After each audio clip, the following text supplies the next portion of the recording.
"This is a first-class cabin," the flight attendant said, her voice cutting through the low hum of boarding noise with the kind of practiced authority that expected no argument, not a pharmacy. The words landed before anyone fully understood what had provoked them, before the other passengers had time to look up from their phones or their newspapers, or the small rituals of settling in for a long flight, and in the half-second of silence that followed the entire first-class cabin of Meridian Air Flight 214 felt something shift, a small, barely perceptible change in the air, like the moment before weather turns. Tobias Wren was 16 years old, and he was sitting in seat 3A with his knees tucked slightly toward the window, and his school hoodie still zipped to the collar because the cabin was cold, and he hadn't figured out yet how to adjust the overhead vent without looking like he was making a production of it. And on the tray table in front of him, arranged with the careful deliberateness of someone who had been reminded about this exact thing no fewer than 4 times in the past 24 hours, sat a small white pharmaceutical box, a half-filled water bottle, and a single folded sheet of paper that was a medical instruction form signed by his doctor. The box contained 2 things: a liquid antihistamine in a measured dosing bottle, and tucked into a foam cutout beneath it an EpiPen, the kind with the orange cap, the kind that exists not for minor discomfort, but for the category of reaction that closes throats and drops blood pressure, and requires someone nearby to know exactly what they're doing and exactly how fast.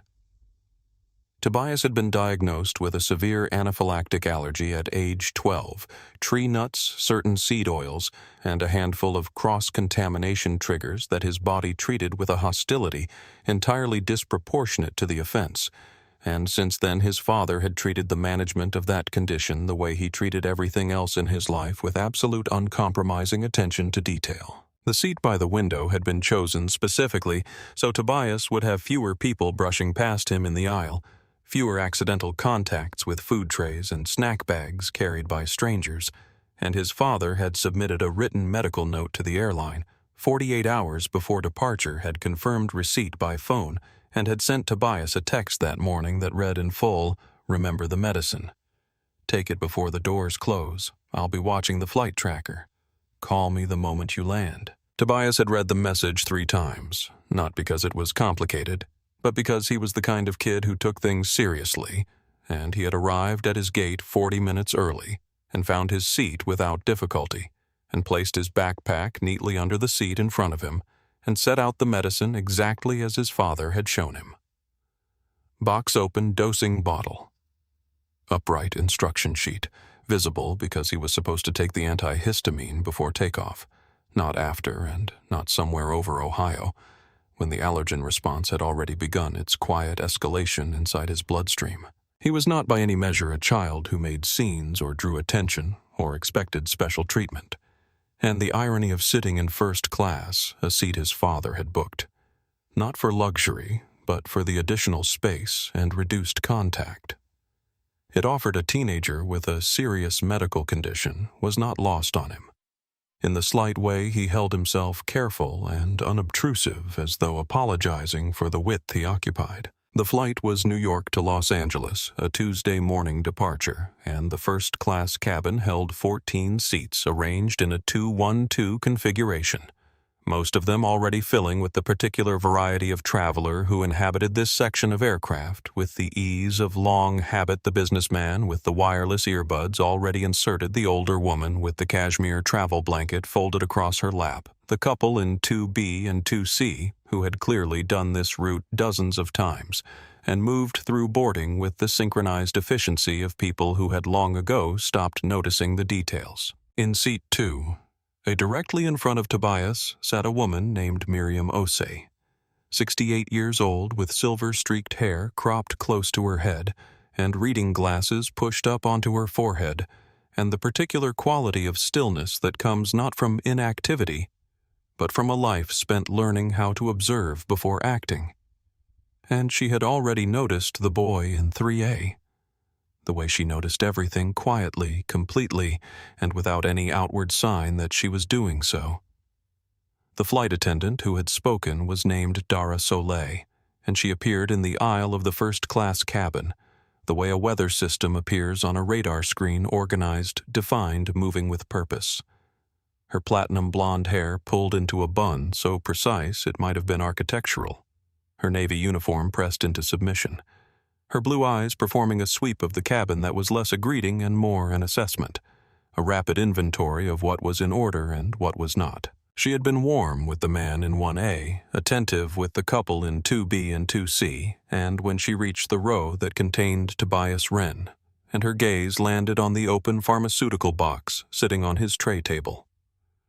Something in her expression didn't so much change as contract, a small tightening around the eyes, a shift in the angle of her attention, and she said nothing yet, simply noted it and moved past toward the galley. Tobias unscrewed the cap of the dosing bottle and prepared to take his medicine.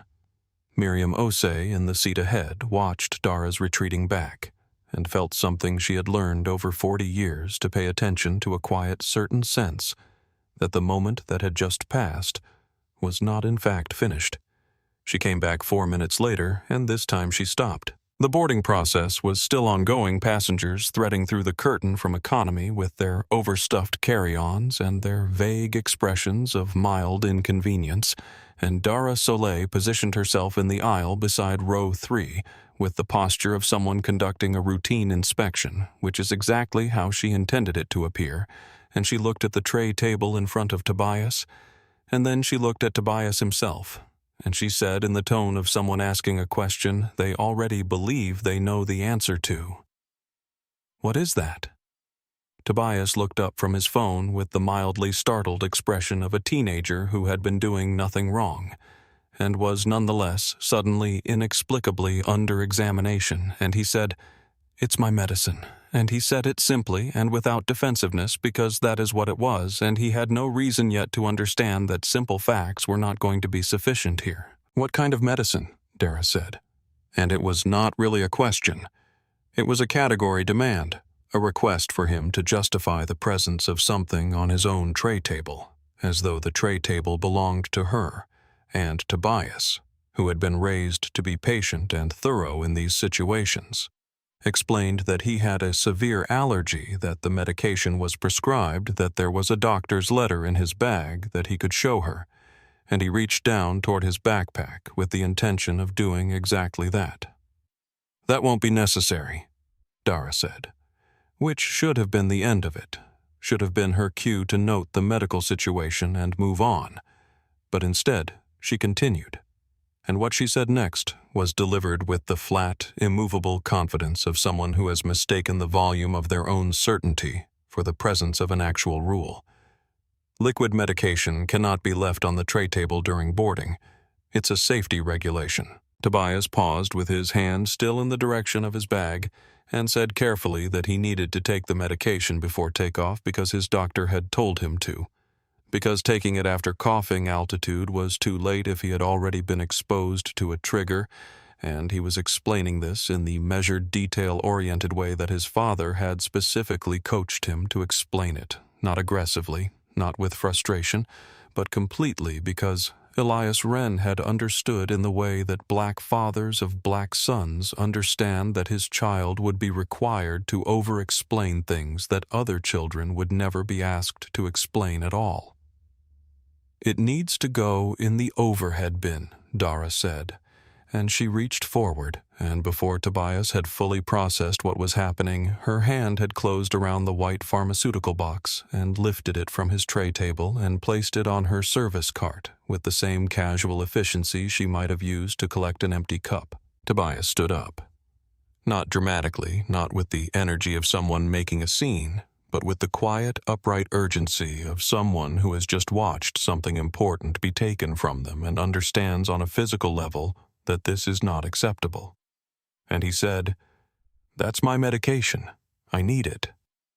His voice was steady, but there was something underneath it that was not quite steadiness, something that was the sound of a 16-year-old working very hard to stay inside the parameters his father had given him for exactly this kind of situation.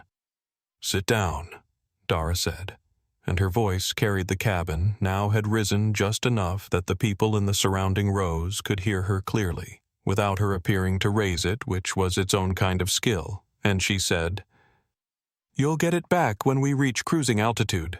That is airline policy." In seat 2, a Miriam Osei turned her head. She turned it the precise amount required to see Tobias standing in the aisle, and Dara standing over him with the pharmaceutical box on her cart, and her expression did not change. But behind her reading glasses her eyes did sharpening, settling the way eyes settle when they are recognizing something they have seen before in a different form. In seat 3C, directly across the aisle from Tobias, a man named Dr. Callum Reed looked up from the medical journal he had been reading with the focused attention of someone who has just heard a keyword they were not expecting. And he looked at the service cart, and he looked at the box sitting on it, and the logo on the side of the pharmaceutical packaging was one he recognized immediately. It was a dispensary label from a children's allergy specialist, and the orange cap visible through the clear plastic of the kit told him everything he needed to know about the seriousness of what had just been casually confiscated. In seat 4, Ajana Voss closed her laptop. She was 34 years old and had been a journalist for 11 years, and she had developed over those 11 years a kind of situational awareness that was less instinct than it was pattern recognition. And what she was recognizing right now was a pattern she had written about before: the specific shape of authority applied unevenly, the particular texture of a decision made not on the basis of rules, but on the basis of who was sitting in the seat. She did not reach for her phone yet. She watched. Tobias sat back down because the alternative was to continue standing in a way that would be described later as disruptive. And he sat with the precise, controlled stillness of someone who is not finished, but who understands that this is not the moment. And he looked at the cart where his medicine was sitting, and he looked at the door of the galley, and he looked at his phone. The last text from his father sent that morning read, "Call me the moment you land." Tobias did not call. Not yet. He thought he could handle this himself. He was wrong, but that particular understanding was still a few minutes away. There is a specific kind of fear that does not announce itself loudly. It does not arrive with a racing heart or a sharp intake of breath or any of the dramatic signals that fear is supposed to produce. It arrives instead as a quiet internal shift, a change in the quality of attention the body pays to itself, a heightening of awareness that something that is usually background has become foreground. And Tobias Wren knew this fear well because he had felt it once before when he was 12 years old and sitting in the cafeteria of his middle school, and the throat that had been fine 30 seconds earlier was suddenly without warning. A different throat entirely, tighter swelling inward, turning the simple act of breathing into something that required conscious effort and produced no adequate result. He had been terrified that day in a way that had reorganized him from the inside. And the terror had not been only about the physical experience, though that had been severe enough that he had spent 2 hours in the emergency room, and his father had driven 90 miles an hour to get there, and had not spoken for most of the drive because there was nothing to say that would make the distance shorter, and the terror had been also about the randomness of it. The way the body could turn against itself without notice, without reason, without any failure on his part that could be corrected and prevented next time. Since then, Elias Wren had made the management of Tobias's allergy something close to a logistics operation, not out of anxiety, but out of love expressed in the only language Elias had ever fully trusted, which was preparation, thoroughness, the elimination of variables. And Tobias had absorbed this approach without becoming defined by it, had learned to carry his medication the way other teenagers carried their keys, without drama, without the consciousness of it as a limitation, because his father had been very deliberate about not letting it become that. He was not thinking about the cafeteria incident now, sitting in seat 3. While Dara moved through the cabin with her service cart and his pharmaceutical box sitting on the top shelf of it. Like it was nothing. Like it was a confiscated water bottle or a banned electronic device, something inconvenient and minor. and what he was thinking about was the practical reality that he had eaten a breakfast sandwich at the airport that morning from a chain he had eaten from before without incident, but which his father had recently flagged as a potential cross-contamination risk because they had changed their supplier for the sesame-based sauce, and Tobias had not known this at the time of purchase, and had eaten the sandwich because he was hungry, and because the line had been long and his gate was already boarding. He had not thought about it again until right now, sitting here noticing the faint warmth spreading across the inside of his left wrist. It was barely visible, a lightening of the skin, not yet red, not yet raised, the kind of thing that in a person without his history would register as nothing at all, the kind of thing that in Tobias registered as the opening line of a familiar story he very much did not want to read to its conclusion. He needed the medicine. Not eventually. Soon.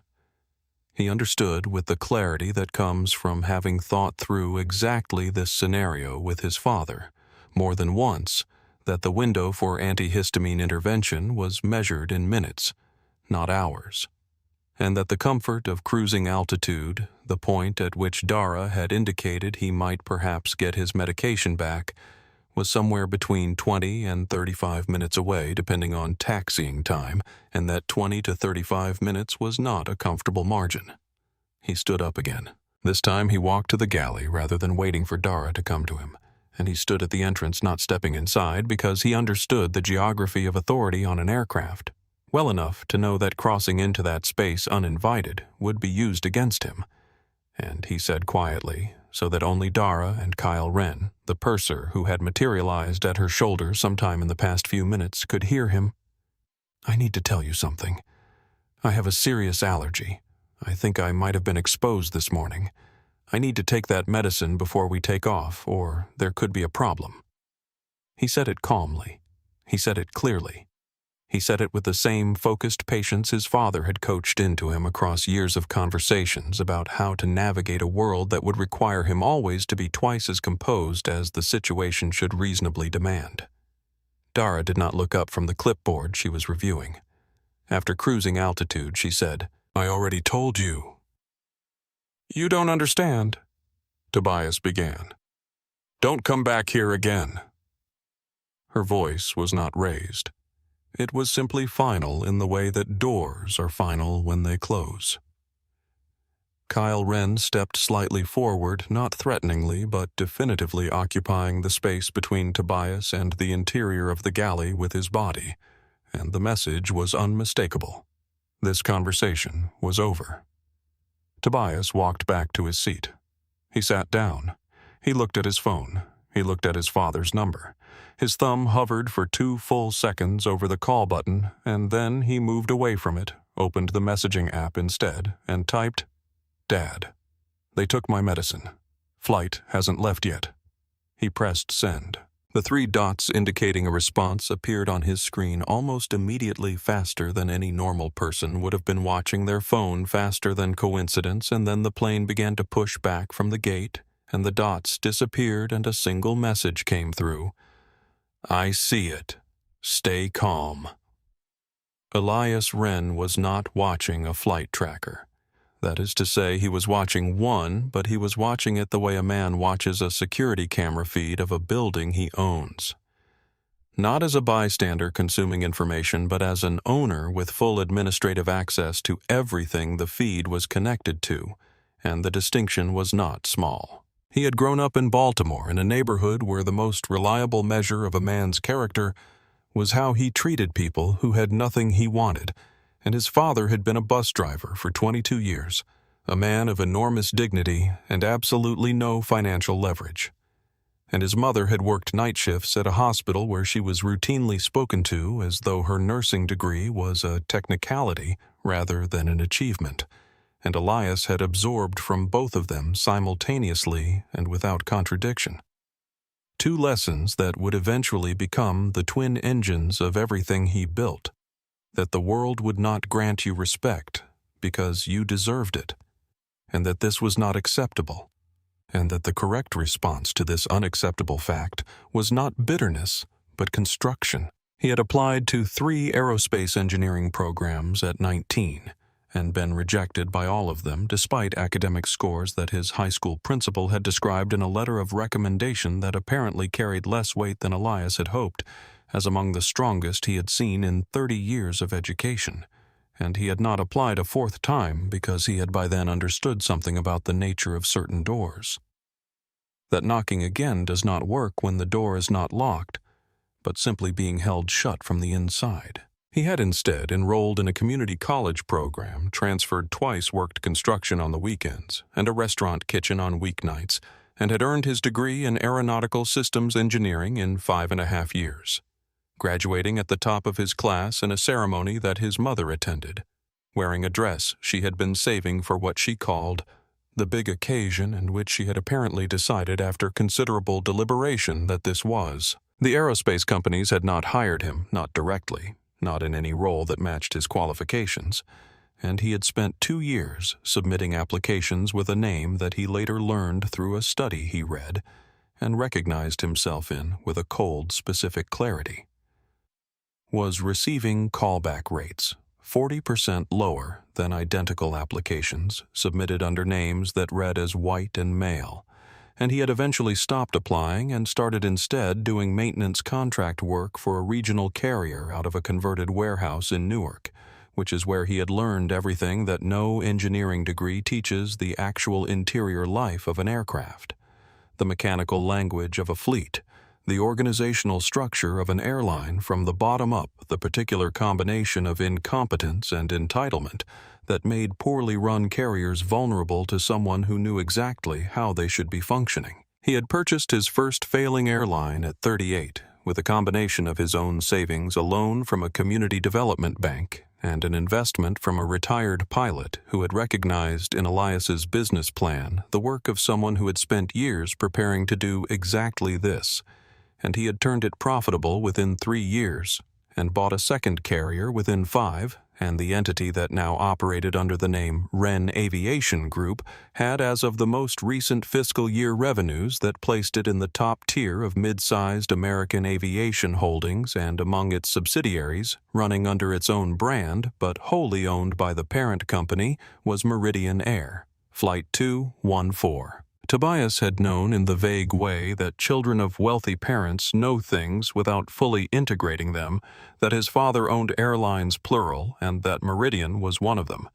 But the knowledge had the quality of a fact learned from a document rather than lived experience, because Elias had been extraordinarily deliberate about not allowing his son to move through the world as an extension of his financial identity, and Tobias had been raised with chores and a reasonable allowance, and the firm instruction that the name Wren was something to be honored through conduct, not deployed as a passkey.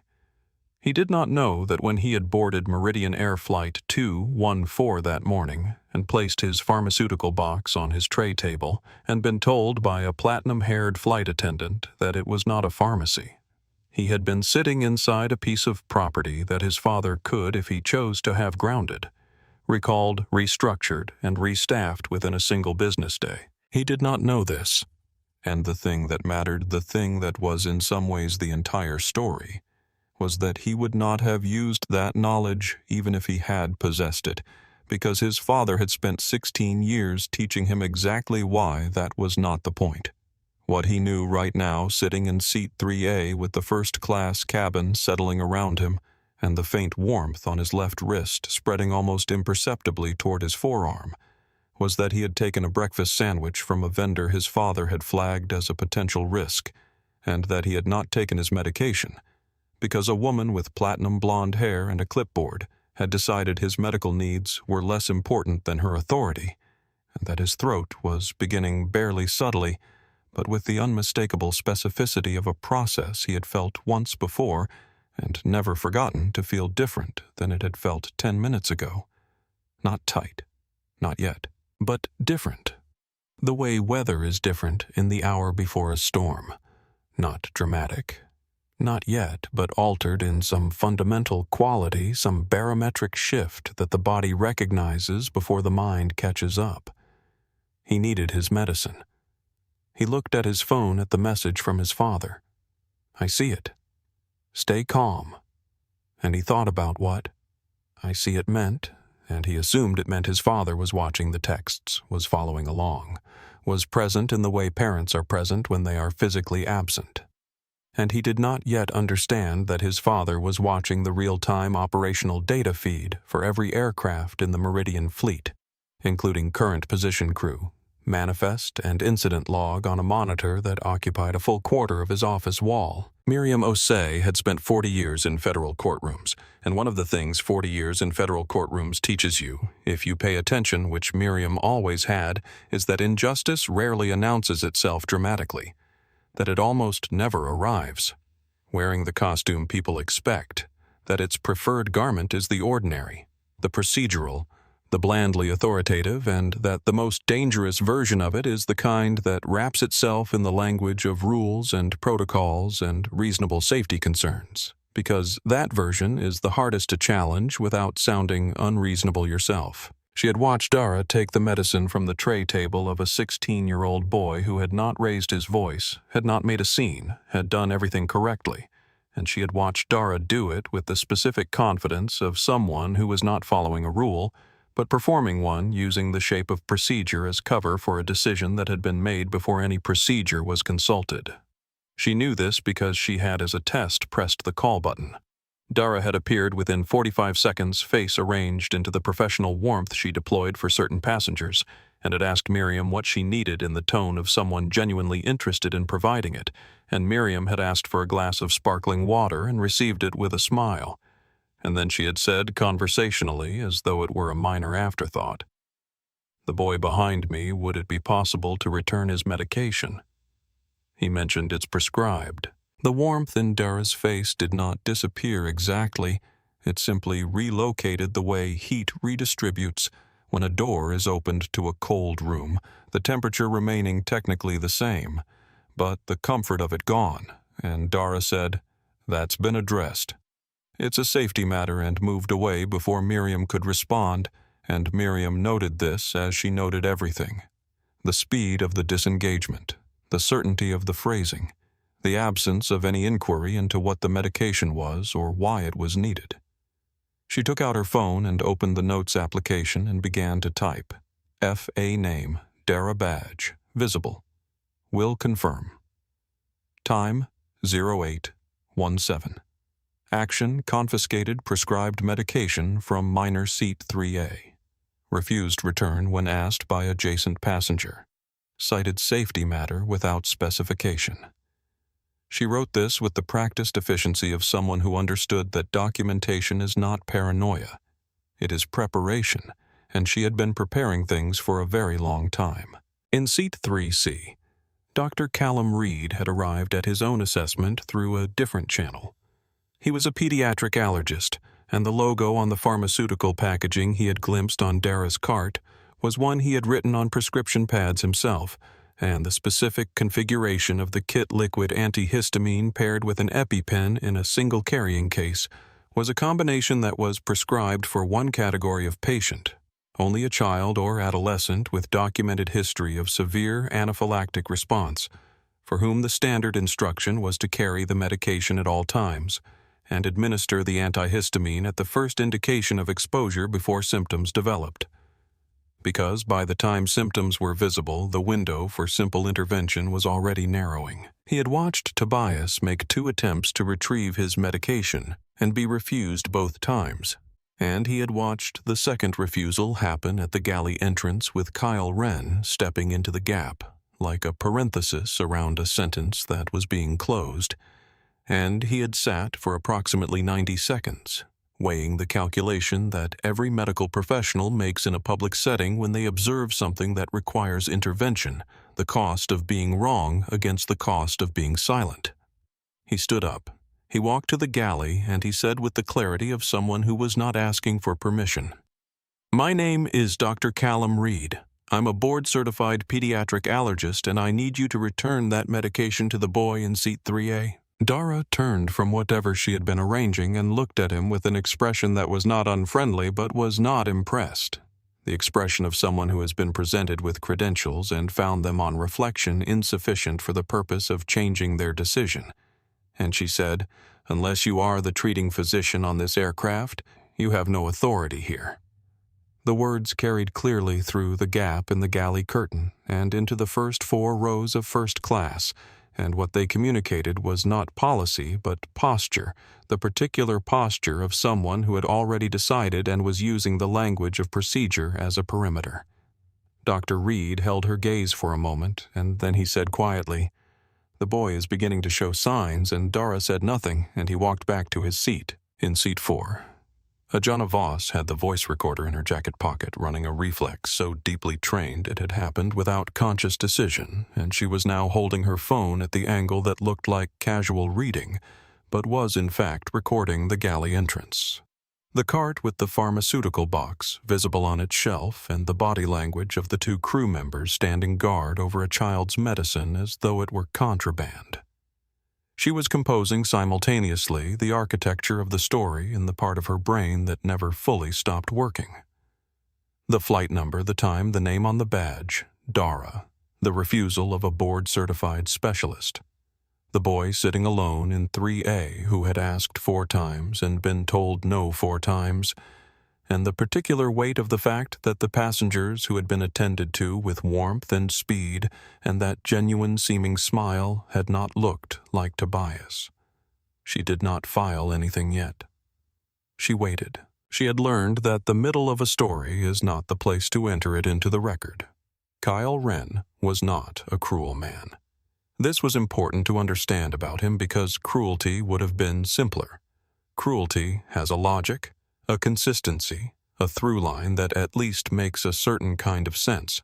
But Kyle was something more complicated and, in its way, more insidious than cruelty, which was a man who valued smoothness above truth, who had spent 15 years in the air prioritizing the absence of conflict over the presence of justice, and who had taught himself through many small repetitions of the same essential choice that the best version of his job was the one where nobody complained, and the paperwork stayed clean and the crew walked off at the other end with nothing requiring escalation. He came to Tobias with a manner carefully calibrated to project reasonableness, positioning himself in the aisle at the precise angle of someone dropping by informally not bearing down, and he said in a voice pitched to land as reassurance, "Look, I know this is frustrating.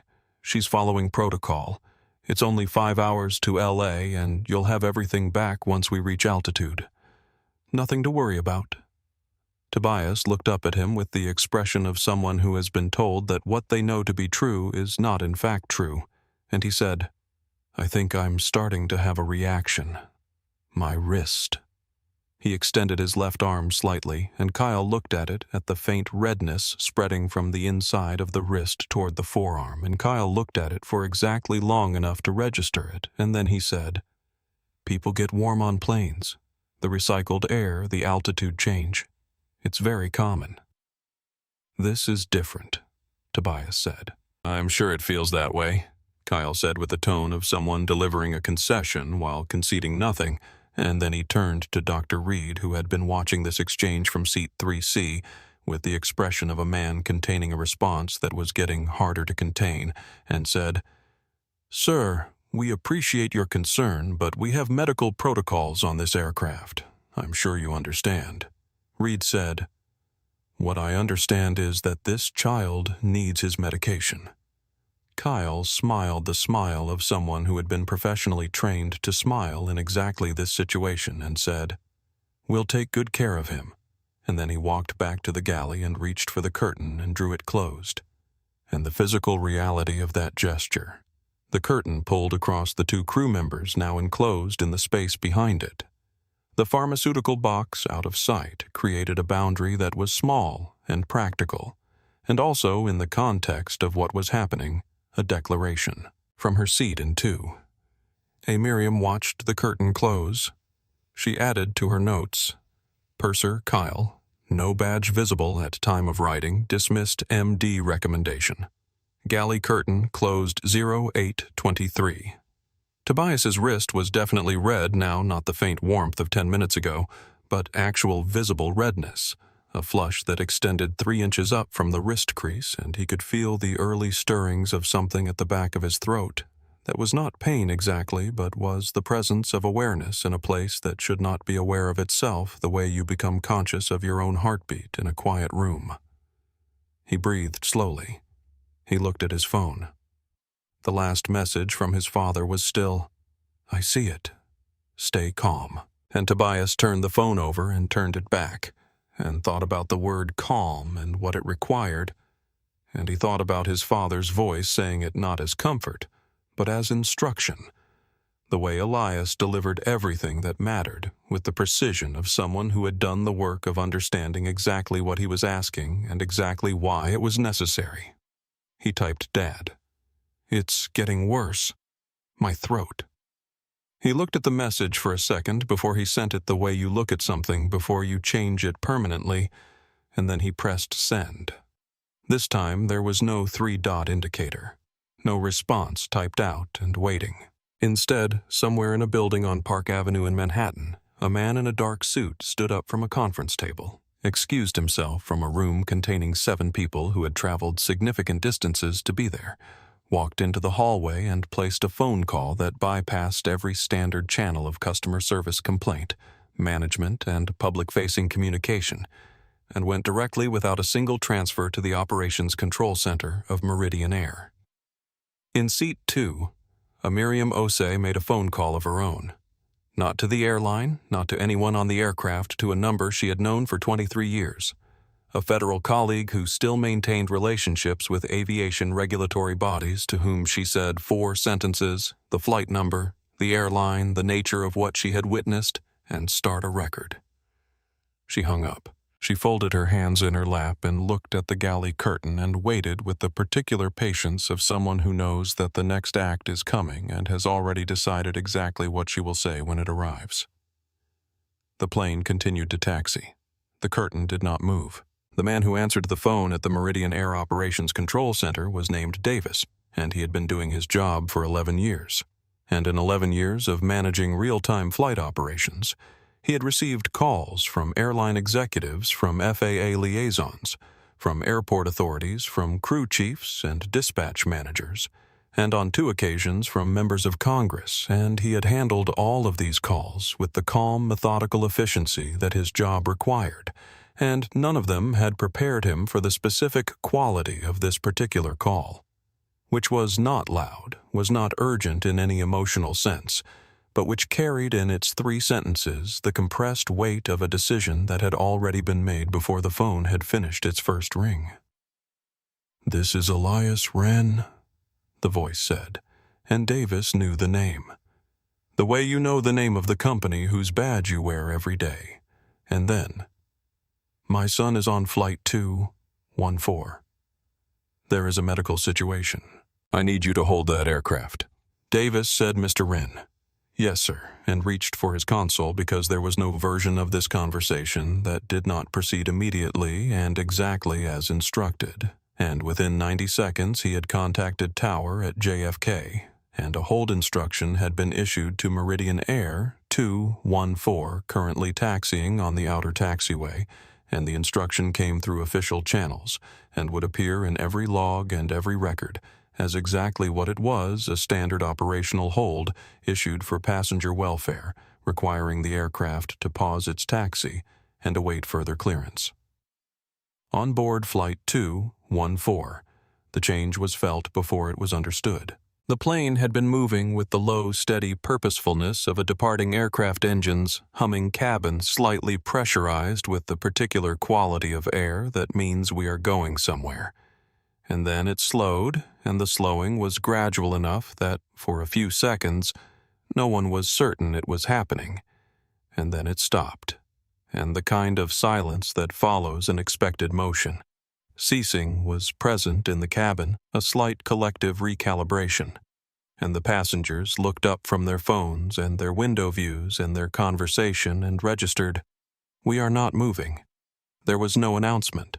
In the galley, Kyle Wren received something through his earpiece, a transmission from the flight deck brief and procedural, and his hand, which had been resting on the edge of the service counter, became a hand that was pressing against the edge of the service counter, and the change in his posture was small, but Miriam Osei, who was watching the curtain for exactly this kind of signal, noticed it. Kyle turned to Dara. Dara was facing away from him, organizing something on the shelf, and whatever he said to her was inaudible through the curtain, but the set of her shoulders changed a small contraction, a tightening, and then she turned and came out through the curtain into the cabin and walked to row 3 and stood in the aisle, and she looked at Tobias with an expression that had something new in it. Something that was not quite what it pretended to be, which was control, and she said, "I don't know what you did, but it won't change anything."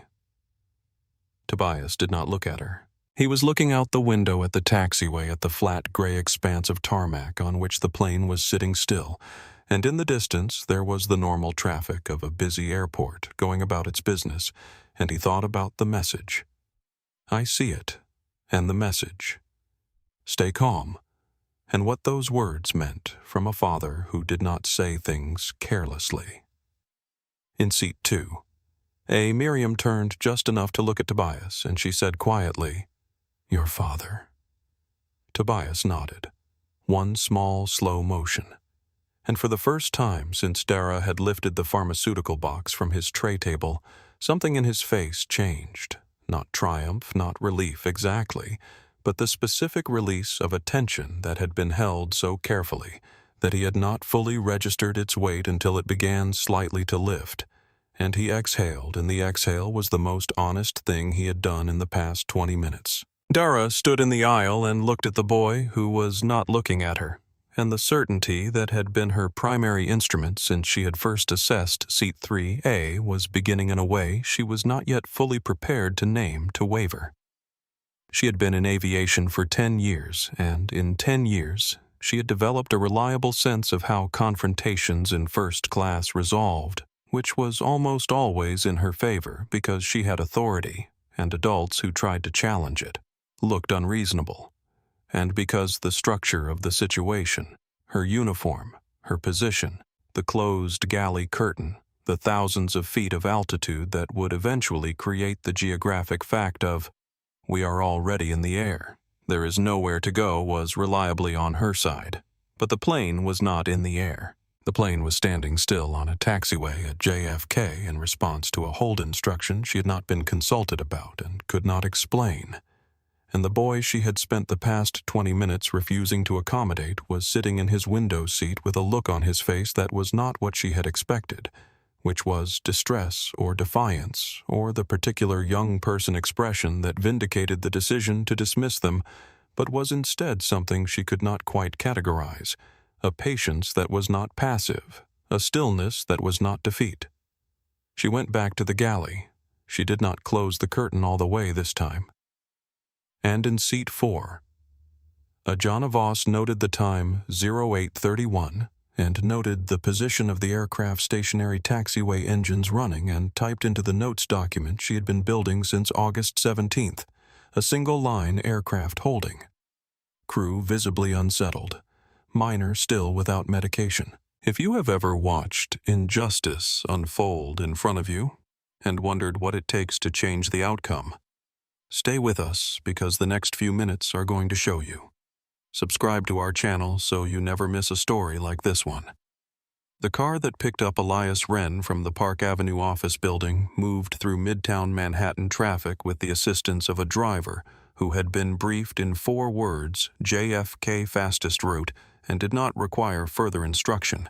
And in the back seat, Elias sat with his phone in his hand and made 4 calls in 22 minutes, with the focused economy of someone who has pre-thought every conversation and needs only to initiate what has already been designed. The first call was to the General Counsel of Wren Aviation Group, whose name was Patricia Lowe, and who answered on the second ring, because she had already received an alert from the OCC summary, and was by the time Elias spoke already opening the relevant files, and he said to her, "Document everything from OCC. I want a complete incident record. Nothing informal." She said, "Already started," and he moved to the next call.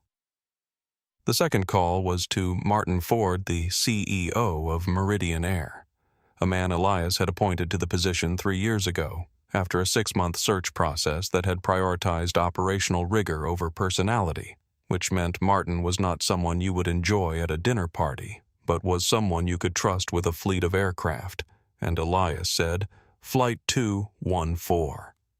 Crew situation.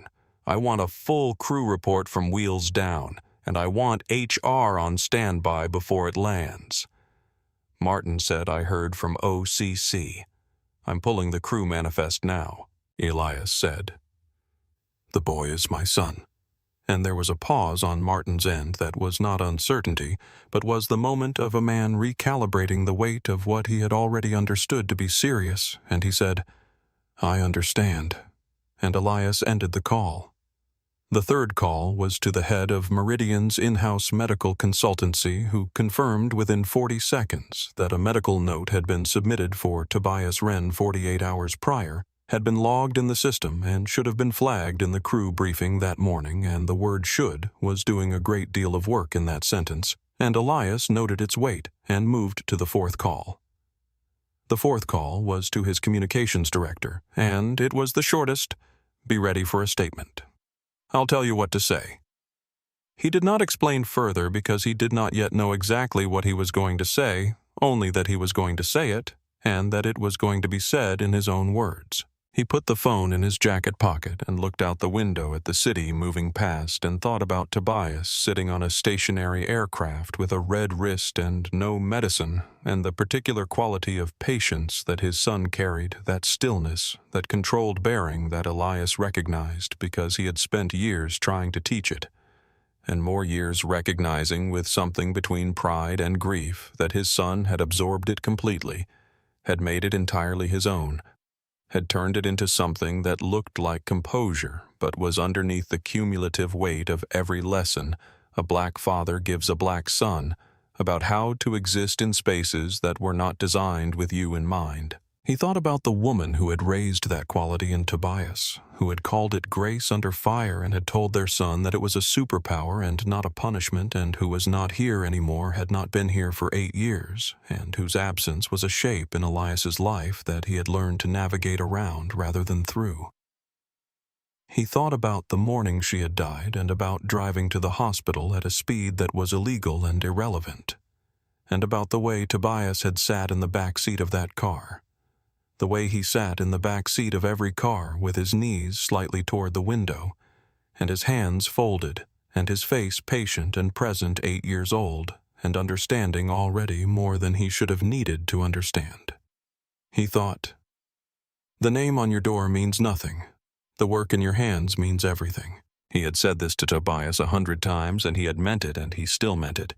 And he was about to walk onto an aircraft and demonstrate it in a way that required him to use the name on the door, not as a trophy, not as a weapon exactly, but as a consequence, the natural and proportionate result of a decision that someone had made with incomplete information about who they were dealing with. In the cabin of Flight 214, Dr. Reed was conducting the third assessment of Tobias's condition in the past 20 minutes. And the picture it painted was not catastrophic, but was not comfortable. The redness on the wrist had migrated. The throat complaint had intensified slightly. And Reed had placed himself in the aisle seat of 3C in the posture of someone who was not going to be moved, and he said to Tobias in a voice meant for Tobias, "Only I need you to tell me if it gets harder to breathe. Any tightening. Immediately. Do you understand?" Tobias said yes.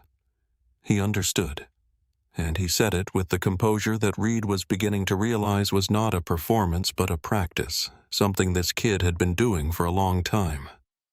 Kyle Wren emerged from the galley and walked to where Tobias was sitting, and he bent slightly and said in a lowered voice, "Look, maybe we got off on the wrong foot here. Let me see what I can do about." And he reached for the cart where the pharmaceutical box was sitting. And for a moment it seemed like Kyle Wren was going to be the person who ended this, quietly, who made the undramatic, sensible decision that would deflate the entire situation and allow everyone to pretend the preceding 30 minutes had not happened. But Dara came out of the galley behind him, and Kyle looked at her, and something passed between them that was too quick and too private for anyone else to read. And Kyle's hand stopped moving, and he straightened up, and he went back to the galley. Tobias watched him go. He looked at his phone, no new messages. He looked at the wrist. He looked out the window at the tarmac and the parked aircraft and the morning light on the runways, and he breathed the way his father had taught him to breathe slowly from the diaphragm in through the nose and out through the mouth, and he waited. It was Kyle who moved first, and he moved with the nervous efficiency of someone who has just calculated that the smallest possible action is better than no action, who has looked at the trajectory of events and decided that damage control is available if deployed immediately, and he stepped out of the galley with the pharmaceutical box in his hand and walked to seat 3A with his face arranged into an expression of conciliatory regret, and placed the box on Tobias's tray table and said, "Here you go." Sorry about the delay in the voice of a man trying to close a chapter that has not yet reached its natural end. Tobias took the box without speaking. He opened it with steady hands and removed the dosing bottle and measured the dose with the precision of long practice and swallowed it. And Dr. Reed leaned forward from 3C and watched him do it with the focused attention of a clinician monitoring a patient. And Miriam Osei watched from 2A with her phone still open to her notes, and Jana Voss watched from 4A and did not lower her recording angle. The medicine was in his system. For approximately 40 seconds, it seemed as though the situation might resolve itself in the quiet, incomplete way that many situations involving authority and wrongdoing resolve themselves through a small gesture of correction that requires no one to be named, no one to be held accountable, no one to acknowledge what had actually happened, and that relies for its success on the collective willingness of everyone present to accept the gesture in place of the accounting. Then Dara walked out of the galley. She walked to row 3, and she stood in the aisle, and she looked at Tobias with an expression that had moved past the nervousness that had briefly inhabited her face and settled back into something harder, something that had the quality of a decision reconsidered and then reconfirmed. And she said loudly enough that the words carried through the forward section of the cabin without any pretense of privacy, "I want you to know that what happened here today is going into an incident report. Your behavior during boarding was uncooperative and disruptive. That's on record." The cabin was quiet in the specific way that cabins are quiet when everyone has stopped pretending not to listen. "You will be reviewed for a flight ban," Dara continued, and there was something in the way she said it, the forward lean of the body. The eye contact held a beat too long that communicated not policy enforcement, but the desire to have the last word. The need to exit this situation, having done some damage, having not simply retreated, but having in her own accounting struck back, and it was this need, this escalation when the moment called for withdrawal that would become the thing she remembered for the rest of her career. Tobias did not respond. He sat with his hands on the tray table and his eyes forward, and his face in the exact expression his father had described as the most powerful response available when the person in front of you is performing for an audience rather than speaking to you, which was simply not to perform back. Miriam Osei stood up. She stood up from seat 2A with the unhurried deliberateness of someone who has been waiting for this moment, has prepared for it, and has no particular urgency because the preparation has made the execution simple. And she turned to face Dara in the aisle, and she said, "My name is Miriam Osei. I am a retired federal judge, and I have been documenting this incident from the beginning, including your actions, your statements, the timestamps, and the names of witnesses." She said it in the voice that courtrooms had spent 40 years learning to be quiet for. "I have already been in contact with a federal colleague. There is a record." The color in Dara's face changed. Dr. Reed stood from seat 3C. He said his name, his credentials, his willingness to provide a full medical assessment in writing. He said that a child with documented anaphylactic history had been denied prescribed emergency medication for more than 30 minutes, and that this was not a minor procedural matter. Jana Voss stood from seat 4A. She said she was an investigative journalist and that she had audio and video documentation of the incident from the point of first contact and was prepared to publish it with full attribution. From the rows behind them, other voices entered the space, not all at once, not in the manner of a mob, but in the deliberate one-at-a-time way of people who have been watching and deciding, and have now decided. A woman in seat 5B, who identified herself by name and seat number, and said she had witnessed everything. A man in seat 6A, who said the same. A young couple in 5C and 5D, who confirmed they had been watching since Dara first removed the box. Kyle Wren had not re-emerged from the galley.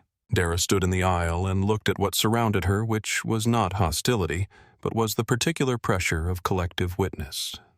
Every person in the forward section of this aircraft looking at her with clear eyes and present attention. No one looking away. No one performing comfort or pretending not to see. And the instrument she had been using, which was the confidence of someone accustomed to operating without scrutiny, had no function in this environment. She opened her mouth. She closed it. She looked toward the galley. And from the front of the aircraft, from the direction of the flight deck, came the sound of footsteps measured, even unhurried, carrying in their rhythm the particular weight of someone who knows exactly where they are going and has not needed to hurry toward anything in a very long time. Captain Diane Okafor walked through the curtain. She was 53 years old, and she had been flying since she was 26, and she wore her 4 stripes like the conclusion of an argument, and she took in the entire tableau of the first-class cabin. The standing passengers, the boy in 3A, the woman in the aisle, the open galley curtain, the pharmaceutical box on the tray table in approximately 4 seconds. And then she said, "What is the situation here?" And it was not a question about chaos, because there was no chaos. It was a precise request for an accounting that everyone in the cabin understood was about to receive an honest answer. Captain Okafor had the quality that certain people develop over long years of operating in high-stakes environments, not fearlessness, which is the absence of recognition, but something more useful, which is the ability to remain functional inside the recognition of what is wrong, to continue gathering information when the information is bad, to prioritize accuracy over comfort in the moments when comfort is most tempting. And she used this quality now, standing in the forward aisle of her aircraft, to look at the situation in front of her, without the distortion of any preferred outcome. She had received the hold instruction from Tower 9 minutes ago, and had received from OCC the accompanying notation that it had been initiated at the ownership level, and she had sat with that notation for several seconds before coming out here, because she had wanted to think clearly before she acted, which was a habit that had served her well across 25 years and 2,014 flights. She looked at Tobias first. "Are you all right?" she said. "Do you need medical attention right now?" Tobias said, "I took my medicine. I think it's working." His voice was steadier than it had been 20 minutes ago, and the redness on his wrist had not visibly progressed, and Reed from seat 3C said, "He administered his medication approximately 8 minutes ago. He should be monitored, but is not in immediate danger."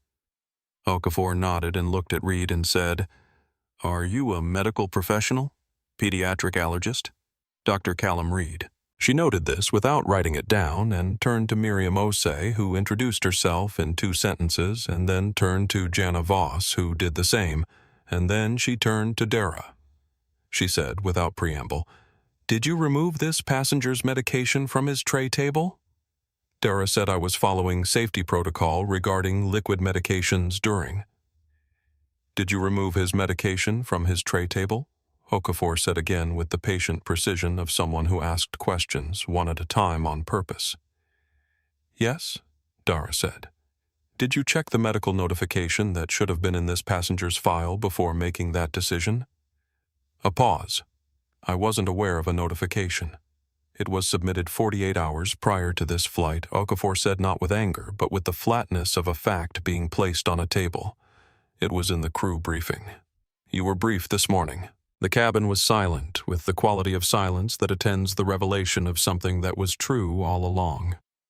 Okafor looked at Kyle Wren, who had emerged from the galley during her entrance and was standing at its edge with the posture of a man trying to occupy as little space as possible, and she said, "You should have stopped this," and she said it quietly, and she did not say anything else to him, because there was nothing else to say that the 4 words hadn't already contained. She turned back to Dara, and her voice did not rise and her face did not change, and she said, "You are relieved of your duties for this flight. Go to the rear of the aircraft and remain there until we are at the gate. Do not interact with passengers." "Captain, I was." "Now," Okafor said. Dara walked. She walked from the front of the cabin toward the back with her head up and her eyes forward and her hands at her sides, and the cabin watched her go in complete silence, not taunting, not triumphant. Exactly simply watching the way people watch when something that should have been stopped much earlier is finally being stopped, and as she passed the rows, the faces she had served coffee to and smiled at and treated as worthy of warmth watched her pass with expressions that ranged from uncomfortable to sorrowful to quietly unmistakably satisfied. From seat 5B, a woman said softly not to Dara, but simply into the air, "About time." Dara disappeared through the rear curtain. Okafor remained in the aisle and said to the passengers who had stood, "Please be seated. Thank you for your patience." She said it with genuine gravity, the thank you carrying actual weight, and they sat. Miriam Reed Jana and the cabin rearranged itself around a changed configuration of air. Okafor crouched slightly to be at eye level with Tobias, which was a small thing that cost her nothing, and communicated everything. And she said, "I'm very sorry this happened. We're going to take care of this. Can I ask you, what is your father's name?" Tobias said, "Elias Wren." She held his gaze for a moment. Then she stood up, and the way she stood up contained the complete internal calculation she had just performed, and she walked to the flight deck and she spoke into the radio. And what she said was the operational instruction to return the aircraft to the gate, and the word she used to explain why was passenger welfare. Through the oval windows of the first-class cabin, the tarmac began to move slowly, the aircraft turning, and in the seats, the passengers sat with the particular quality of people who have witnessed something and are now waiting to see what it means. In seat 2, a Miriam Ose exhaled.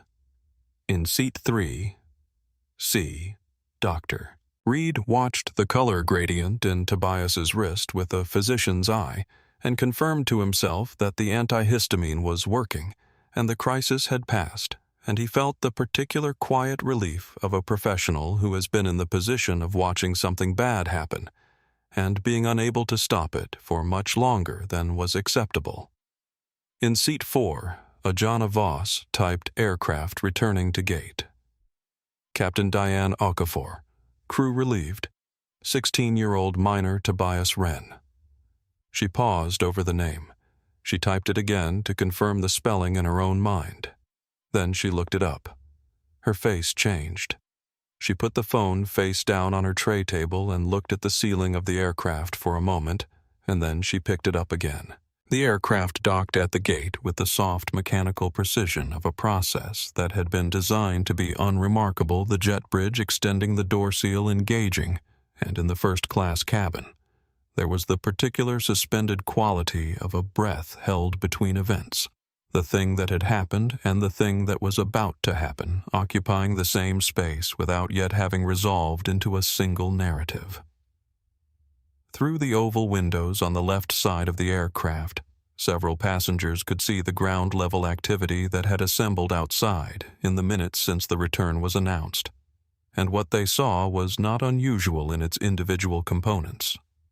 Service vehicles, ground crew, a gate agent, moving with purpose but was unusual in its density in the number of Meridian air vehicles and personnel clustering near this specific gate, with the focused attention of people who had been told that something was happening here that required their presence, and among them, standing apart from the operational personnel with the stillness of someone who does not need to signal authority through movement, was a man in a dark charcoal suit who was not an airport employee and not a security officer, and not anyone that the passengers watching through the windows could identify, but who stood with his hands at his sides and his gaze fixed on the nose of the aircraft, with the particular quality of stillness that belongs to people who are waiting, not because they have nothing to do, but because they have already done everything that needed doing before arriving here, and are now simply present for what comes next. Tobias could not see him from his window seat at the angle the aircraft had parked, but he could see the ground vehicles, and he could feel in the cabin around him the altered quality of attention. The passengers who had been settled into the patient waiting of a delayed flight, now sitting slightly forward, aware that the return to the gate was not ordinary, that the purpose of it was not mechanical. Miriam Osei was watching her phone. She received a text from her federal colleague and read it, and the text confirmed that a formal record of the incident had been initiated through the appropriate channel, and she looked at this text for a moment, and then she looked at Tobias, who was looking at his own phone, and she said, "He's here, isn't he?" Tobias looked up. "I don't know," he said outside. He turned the phone to show her the last message. Coming back to gate. "I'm okay," from Tobias sent 4 minutes ago, and beneath it the reply. "I know. I'm outside." Miriam said nothing. She looked at the words "I know," and she thought about what kind of father produces "I know" as a response to his child saying "I'm okay," not "thank God" or "I'm coming," or any of the emotionally available responses, but the simple, complete, already knowing "I know." And she understood something about Elias Wren, that the financial records and the corporate biography and even the operational history of the aircraft she was sitting inside of had not quite conveyed which was the specific quality of a man who prepares everything in advance and is never therefore surprised by outcomes, but who feels them anyway underneath the preparation in a place he does not show.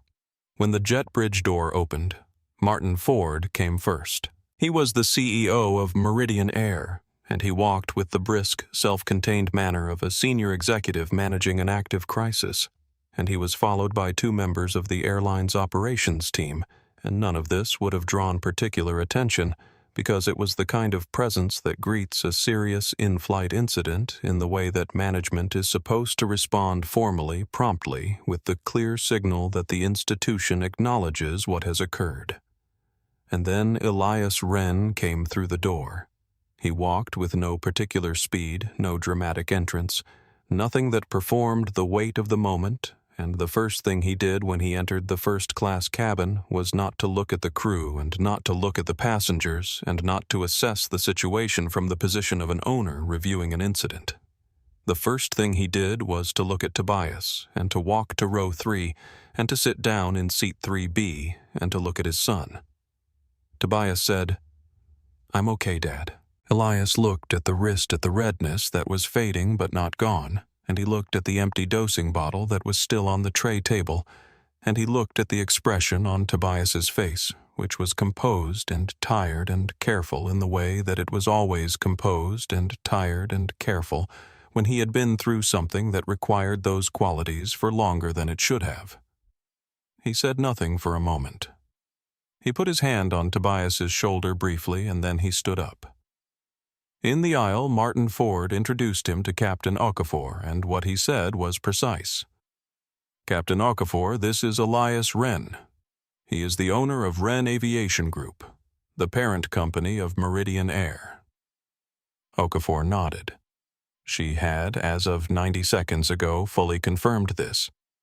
She said Mr. Wren with the tone of someone who is neither apologizing prematurely nor deferring inappropriately, but is simply acknowledging a fact. In seat 4, Ajana Voss was no longer recording because she had everything she needed, and she was watching Elias Wren stand in the aisle of the first-class cabin of an aircraft he owned and look at the pharmaceutical box still sitting on his son's tray table, and she was composing the first line of the article she was going to file within the hour. Kyle Wren was visible at the far end of the galley, standing with the rigid posture of a man who has recently understood the full scope of his error and is discovering that understanding it does not make it smaller. Elias turned to face the forward section of the cabin. He did not project, did not position himself to address a crowd, simply spoke into the space in front of him with the quiet, unhurried clarity of someone who has been precise for a very long time and sees no reason to stop now.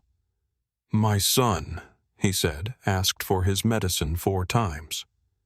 A pause, brief and absolute. 4 times. Each time he was told no. He said nothing else. He turned toward the galley.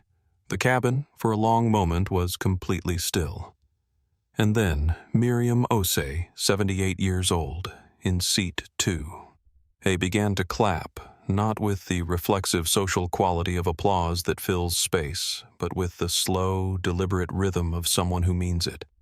Each strike of the palms, a full commitment, and the woman in 5B joined her, and then the man in 6A, and then the couple in 5C and 5D, and then the passengers in rows 1 and 2 who had watched everything from the beginning, including the ones who had been treated warmly throughout, and who understood now with the clarity that only contrast provides what they had been witnesses to. And it moved through the cabin, not like a wave, but like a fire finding oxygen. 1 person at a time until the sound of it filled the pressurized air of the first-class section with something that was not celebration, but was the particular kind of recognition that sounds like it. Tobias sat in seat 3A and listened to the sound and looked at his tray table and did not clap, and he did not look triumphant. And if you had been sitting close enough to see his face, you would have seen on it something more complicated than triumph, which was the expression of a boy who had been right all along, and had known he was right all along, and had spent the past 45 minutes sitting very still inside that knowledge waiting for the world to catch up with it. The conversation between Elias Wren and Dara Soleil took place in the rear galley of the aircraft, and no one else was present except Martin Ford and Captain Okafor. And what was said inside that galley did not become public in the way that the preceding events had become public, because Elias Wren was not a man who conducted accountability as performance. And the point of the conversation was not the destruction of Dara Soleil as a spectacle for the benefit of the passengers in first class, but the clear, complete establishment of what had happened and what it meant and what would follow from it. What the passengers in the forward cabin had access to was the texture of the aftermath, the sound of voices through the galley curtain that were not raised but were definitively not comfortable, the periodic appearance of Martin Ford at the curtain edge, with the expression of a senior executive managing the most consequential morning of his professional year, and the extended absence of Captain Okafor, who had the authority to be present in that galley, and was using it, and the absence of the usual forward movement of a flight about to depart, the absence of boarding announcements and preparation for pushback, and the particular organized bustle that precedes takeoff. In seat 3, A. Tobias sat with Dr. Reed monitoring him from 3C with the quiet vigilance of a clinician who is not worried, but is not yet done being vigilant, and the redness on his wrist was fading in the gradual, steady way that antihistamine resolution proceeds, not dramatic, not sudden, but definite and directional, the inflammation retreating toward normal, the crisis that had been gestating since the breakfast sandwich receding now that the medication was doing its work.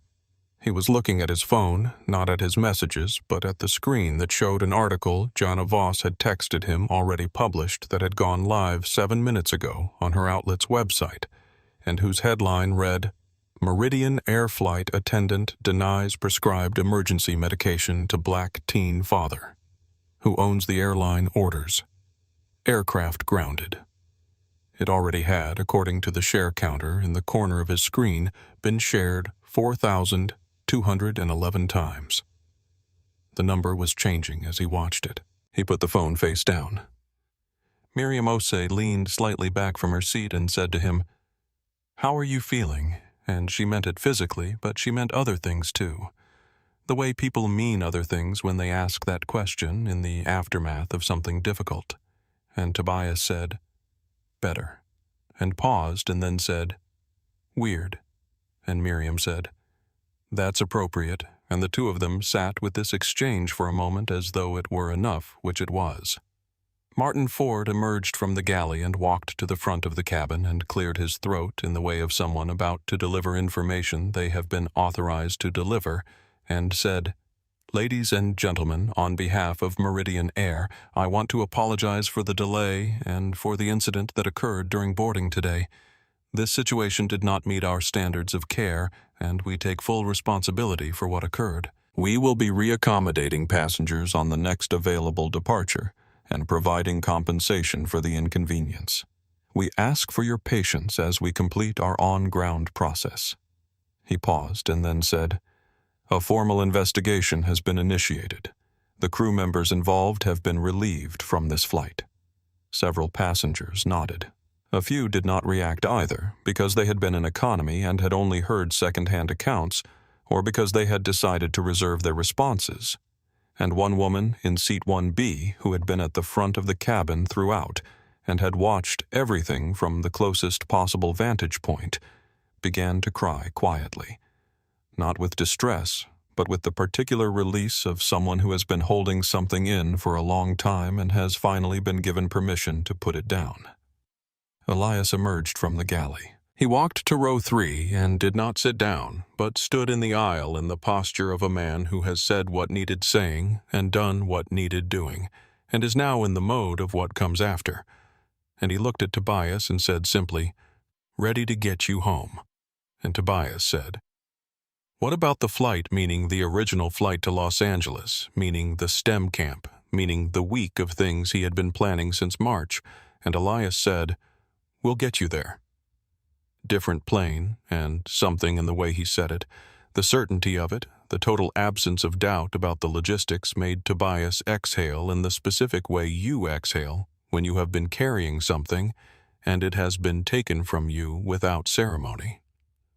Martin Ford reappeared at Elias's shoulder and said something quietly that contained the words regulatory notification and HR escalation, and Elias said, "I know.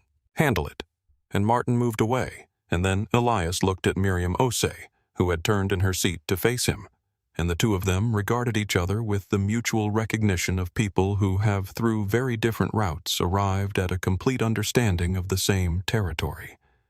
Miriam said, "You raised him right." Elias was quiet for a moment, not with the pause of someone searching for words, but with the pause of someone receiving a weight they had not braced for. And then he said, "His mother started the work. I just tried not to ruin it." Miriam looked at him for a moment longer, and then she looked at Tobias, and she said nothing more, because there was nothing more that needed to be said. And the quality of the silence that followed was the kind that is not empty, but full. Full of the 8 years since a woman named Only in Absence had been a presence in this conversation. Full of a boy who had sat still for 45 minutes in the knowledge of his own rightness. Full of a man who had moved every available instrument of his power, not to punish anyone, but to get his son's medicine back. In the rear of the aircraft, Dara Soleil sat in a jump seat with her hands folded in her lap and her eyes on the floor of the galley. And she was thinking not about the investigation, not about the career implications, not about any of the practical consequences that were already being set in motion, but about the moment she had reached across a tray table and lifted a white pharmaceutical box from in front of a teenager who had done nothing to deserve it and placed it on her cart, with the ease of someone who had not yet understood, and perhaps had never fully understood, that ease is not the same thing as right. Her hands were no longer shaking. That was the most honest thing she could report to herself, that the shaking had stopped, and what had replaced it was stillness. And the stillness was not peace, but was the stillness of after, of the specific quality of quiet that follows the complete exhaustion of a certainty you can no longer maintain. The machinery of consequence, once it begins moving, has a quality that is nothing like what the movies suggest. It is not dramatic. It is not loud. It does not arrive with the satisfying percussion of climactic resolution, but with the steady administrative momentum of systems correcting themselves, the sound of it closer to paperwork than thunder. And it was already moving before Flight 214's jet bridge had fully retracted. Dara Soleil was suspended pending investigation by a written instrument that Martin Ford signed in the Meridian Airgate office at 0914, and the suspension was indefinite and included a formal restriction from all active crew assignments, and the document that recorded it was added to a file that had, in the preceding 22 minutes, grown from a single incident notation to a multi-page record containing Miriam Osei's time-stamped documentation. Dr. Reed's written medical assessment.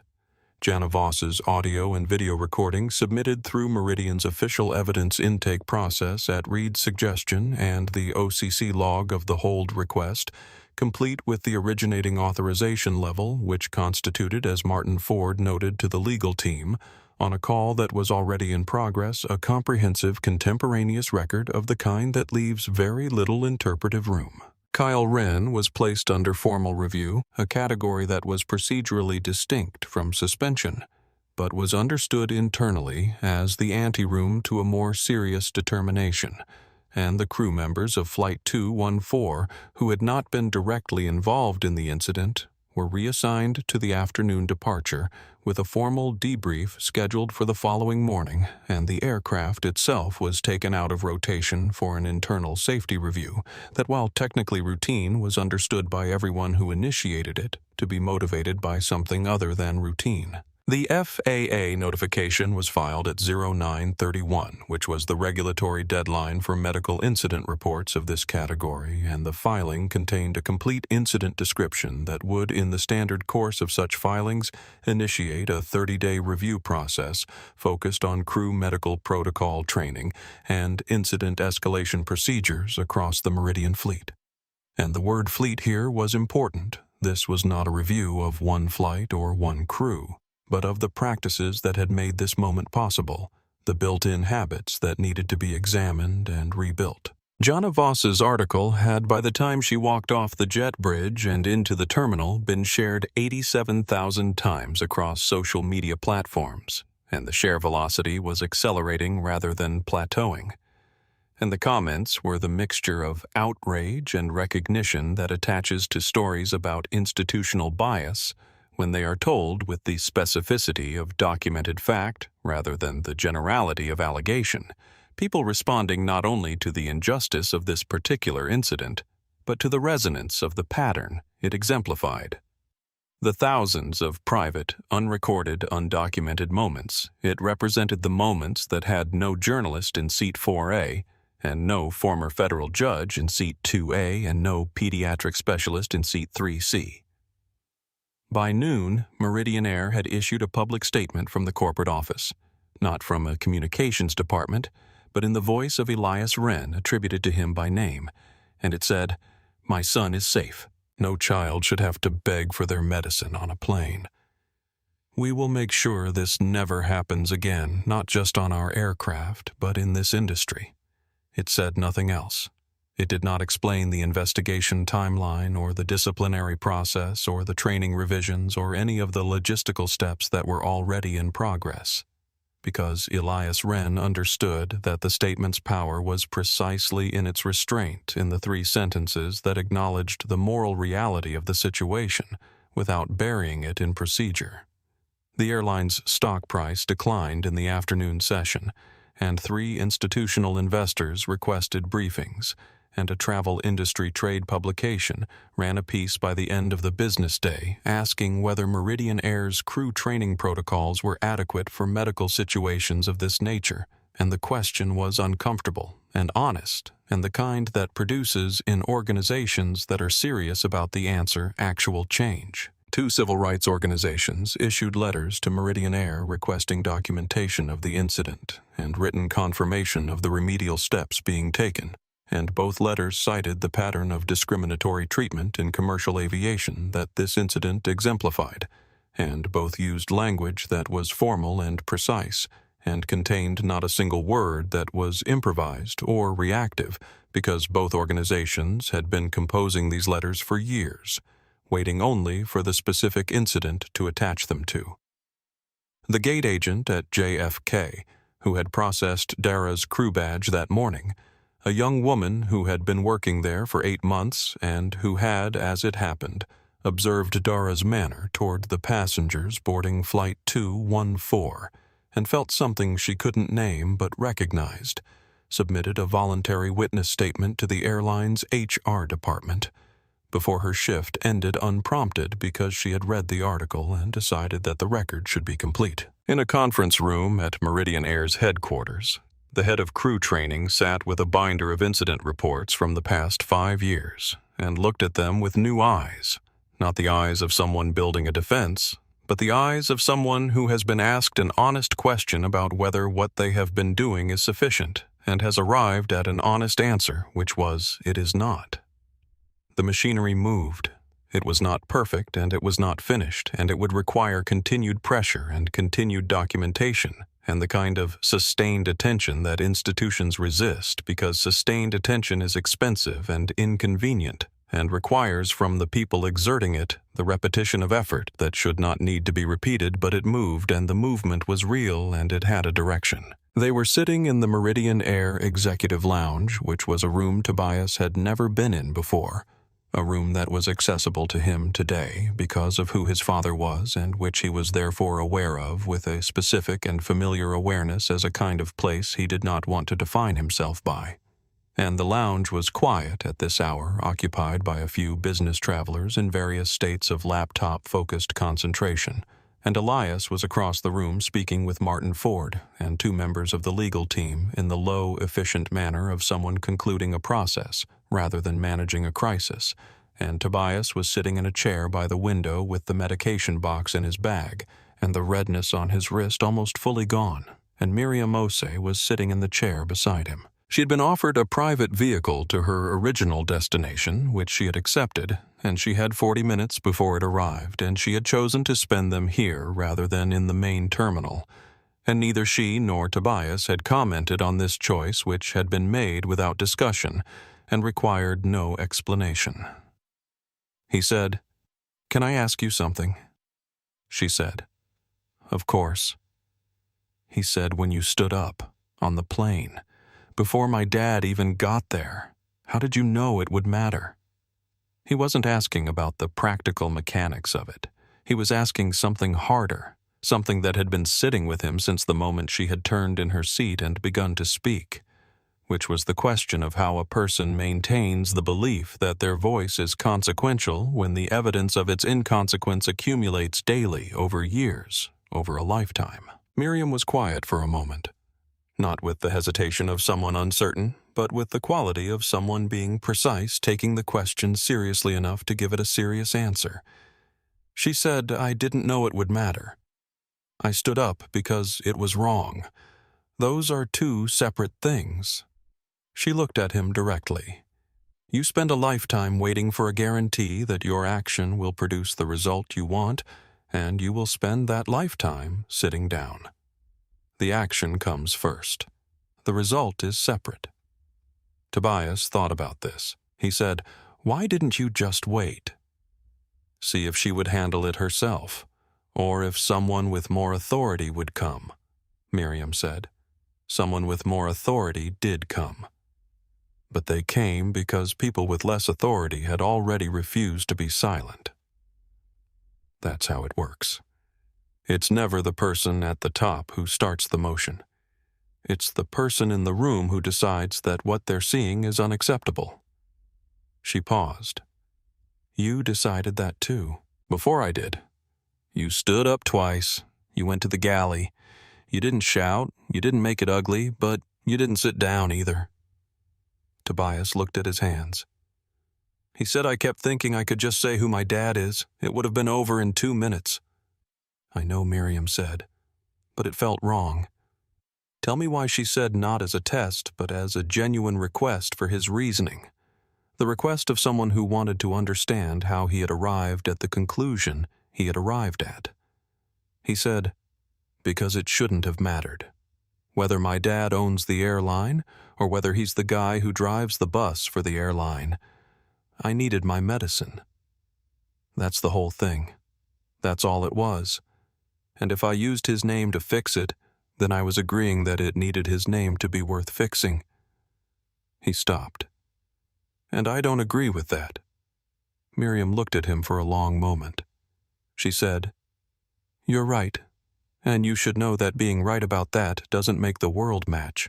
The world is not yet the place where what you just described is true without exception. You will encounter this again in different rooms with different stakes, and the gap between how things should be and how they are will sometimes be enormous and will sometimes make you very tired." Tobias nodded. He already knew this in the way that people who have been raised carefully by honest parents know things not from innocence, but from preparation. But Miriam said, and she said it with the weight of everything 40 years, in a federal courtroom had taught her to mean by that word, the gap closes because of people who refuse to let it be permanent, not because of the people at the top, because of the people who sit in seat 3A and ask 4 times and don't stop asking. Across the room, Elias Wren finished his conversation and turned and looked at his son sitting in a chair by the window, talking with an elderly woman in silver-framed glasses. And he stayed where he was for a moment, not wanting to interrupt. Looking at Tobias's face, the composure of it, the engagement in it, the particular quality of a young person being fully present in an important conversation. And he felt quietly and entirely the specific pride that is not about achievement or performance, or any measure the world uses to assess children, but about character, about the kind of person you have managed not to ruin, about the evidence visible in the set of a 16-year-old's shoulders, in a chair by a window, that something essential has been transmitted and received. He did not cross the room. He waited. Flight 2. 14's replacement departed at 1:40 in the afternoon, 3 hours and 21 minutes after the original scheduled departure, and the first-class cabin was smaller than the morning aircraft's 7 seats instead of 14, and Tobias sat in 3A again, because that was the seat that had been confirmed for him, and because there was something in the choice of it that felt correct, a refusal to be displaced even by the memory of displacement. And the pharmaceutical box sat on his tray table exactly as it had sat that morning, open, accessible, undisturbed, and no one said anything about it. Elias sat in 3B. He had rearranged his afternoon without comment, canceled the 3 meetings that remained from the morning, notified his assistant with a message of 4 words, and boarded the flight in the unremarkable manner of a man for whom adjusting plans is never the hard part. And he did not explain himself or the change to Tobias. And Tobias did not ask, because between them this kind of thing had never needed explaining, the presence itself being the explanation. When the aircraft pushed back from the gate, Tobias looked out the window at the terminal sliding past, at the movement and counter-movement of an airport, doing its ordinary work, the baggage handlers and fuel trucks, and the steady purpose of a place designed to move people from where they are to where they need to be. And he thought about Miriam Osei, who was in a car somewhere in the city by now, who had given him her card with the understated directness of someone making a commitment that didn't require elaboration, who had stood up in seat 2A, not because she was certain of the outcome, but because the alternative was to be the kind of person who didn't. He thought about Dr. Reed, who had written his number on the back of a business card and told Tobias to call him if he ever had questions about managing his allergy through adolescence, in the tone of someone who meant it and expected to hear from him. He thought about Jana Voss, who had shaken his hand at the gate and said, "You handled that with more grace than most adults I've covered," and who had said it like a statement of fact rather than a compliment, which was the most honest kind of compliment there was. He thought about the cabin that morning, and the silence in it, and the way the silence had broken, not all at once, not with a single dramatic intervention, but one voice at a time, each one making the next one possible. The way a fire does not need every piece of wood to catch at once, only needs enough to keep the temperature above a threshold, and then the rest follows. Outside the window, the runway opened ahead of them, long and straight and gray in the afternoon light, and the engines rose in pitch to the frequency that means we are going now. And Tobias felt the familiar press of acceleration, the weight of departure, the world outside tilting as the nose lifted and the ground fell away, and he exhaled the way you exhale when you have been somewhere difficult. and have left it. Elias put his hand on his son's shoulder briefly, the way he had put it there that morning in the cabin when the words had not been available or had not been necessary, and then took it away, and neither of them spoke. In the Meridian Air conference room at JFK, 3 hours into a meeting that would continue until the building was dark, the head of crew training opened a new document and typed at the top of it, Medical Protocol Review, Complete Revision, Flight 214, Incident. She sat for a moment, and then she began to write. On 23,000 screens. Jana Voss's article was still being read, still being shared, the comment threads filling with the particular mixture of recognition and relief that attaches to a story that says, "This happens and it was wrong, and this time it was named." Not a solution, but a record.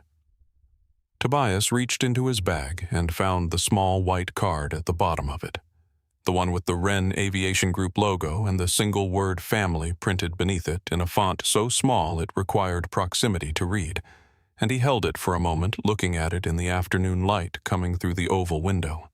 And then he put it back, not into the bottom of the bag but into the front pocket, the one that closed with a zipper, the one for things that should be findable.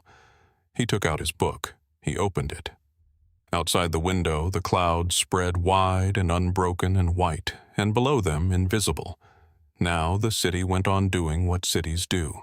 If this story moved you, like this video and subscribe to our channel, because every week we tell stories about the moments when ordinary people choose courage and the world is better for it.